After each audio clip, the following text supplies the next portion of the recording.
Boa noite, investidores. Estamos aqui para mais um fechamento semanal de mercado.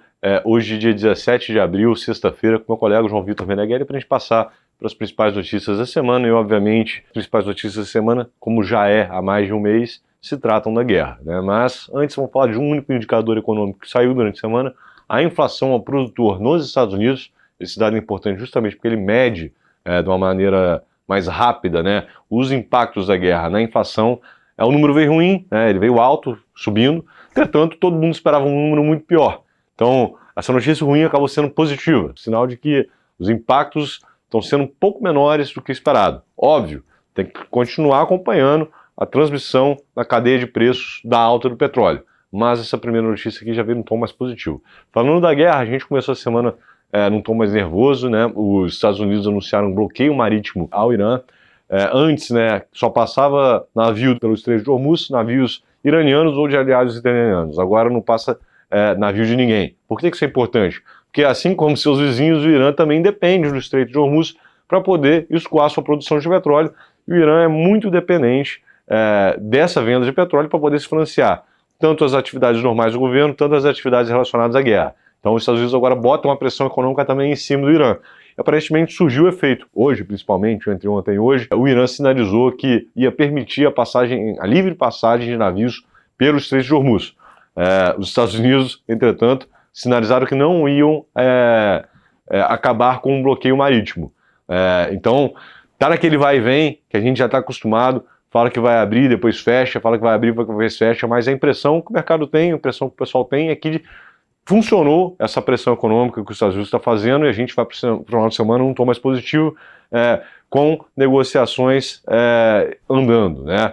Óbvio, tudo muito volátil, óbvio, a gente vai ter que continuar acompanhando aqui e testaremos aqui novamente na semana que vem para poder dar as atualizações. Mas os tons da guerra aqui, no final das contas, foram bastante positivos e os mercados reagiram a isso, não foi, João? Exatamente. A notícia que mais fez preço foi essa que veio por parte do Irã hoje. Isso animou os mercados globalmente, mas foi uma semana marcada ainda por muita volatilidade. Os principais índices acionários mundiais e dos Estados Unidos encerram a semana em alta, e nos Estados Unidos particularmente já recuperando os níveis pré-guerra. S&P subindo 4,5% na semana, Nasdaq 6%, Russell mais de 5%, todos eles renovando o all-time high, à medida que a gente vê também a curva de juros lá cedendo um pouquinho, não para os patamares pré-guerra, porque naturalmente a gente vai ter uma inflação mais alta nesse curto prazo estruturalmente, mas uma curva de juros cedendo. E o dólar também perdendo um pouco de força globalmente, não voltando ainda para o patamar pré-guerra, mas caindo um pouco mais de 0,5% na semana. Destaque aqui fica para o início da temporada de resultados, que começou nos Estados Unidos.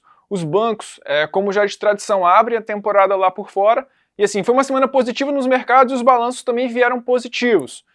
JP Morgan encerra a semana subindo um pouco mais de 2%. O destaque aqui fica para o resultado do Morgan Stanley, que além de surpreender, foi o banco que mais subiu na semana, com uma alta de pouco mais de 6%. Para fechar esse overview dos mercados, as bolsas na Europa, que estão um pouco mais ligadas diretamente ao conflito, também encerram a semana com uma alta de pouco mais de 2%. O que fica um pouco na contramão do mercado foi a performance do Brasil. Lembrando, né, que o Brasil já vinha recebendo muito fluxo há bastante tempo, desde o início da guerra, e vinha outperformando os mercados externos. Essa semana foi uma semana de leve correção. A gente encerra a semana com uma queda de pouco mais de 1%, mas ao longo da semana foi uma semana de volatilidade em que a gente quase tangenciou os 200 mil pontos. Na máxima da semana aqui a gente encerrou no preço de fechamento nos 199 mil pontos. Nesse final da semana, nessa sexta-feira, a gente volta um pouquinho, recua um pouquinho e encerra perto da casa dos 195 mil. O grande destaque aqui que drivou o mercado e drivou o índice na semana foi o recuo de Petro, justamente por causa da performance do petróleo lá fora. A gente está encaminhando para um petróleo encerrando a semana na casa dos $90 e Petrobras caindo um pouco mais de 5,5% na semana. Destaque especial para o pregão de hoje, na qual o ativo está caindo bastante também. E para finalizar, a curva de juros aqui no Brasil também cedeu, acompanhando a tendência global de fechamento de juros, com um movimento até um pouco mais forte no intervalo mais curto da curva, mas acompanhando a tendência mundial que a gente viu nos mercados nessa semana. Como é que fica o calendário para a semana que vem? Semana que vem, se a gente não tivesse guerra, já seria uma semana esvaziada de dados econômicos. Tá? A principal venda dos varejos aqui no Brasil, mas nada de muito impacto. Com a guerra em foco, então, plano econômico fica completamente fora de foco e a gente vai voltar aqui para poder atualizar sobre a guerra. Semana que vem também teremos o feriado de Tiradentes, então a gente não vai ter negociação na terça-feira aqui na nossa bolsa. Na segunda-feira, naturalmente, vai ser um dia de menor liquidez, né? Obviamente, estaremos aqui semana que vem para trazer as notícias da guerra. Um bom final de semana a todos e um forte abraço. Obrigado, investidores, e até semana que vem.